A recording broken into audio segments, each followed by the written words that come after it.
اور ابھی آپ کو اہم خبر سے آگاہ کریں، چین میں ایک ماہ کے دوران کورونا سے متاثر 60,000 افراد ہلاک ہو گئے۔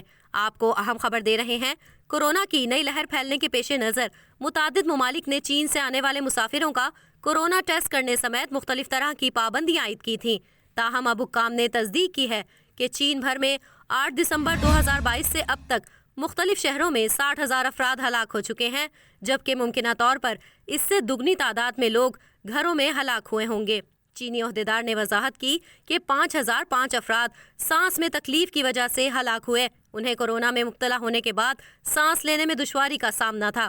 باقی 54,000 سے زائد افراد مختلف بیماریوں جیسا کہ کینسر، عارضہ قلب، گردوں اور پھیپھڑوں کی بیماریوں سمیت کورونا میں مبتلا ہونے کے بعد چل بسے۔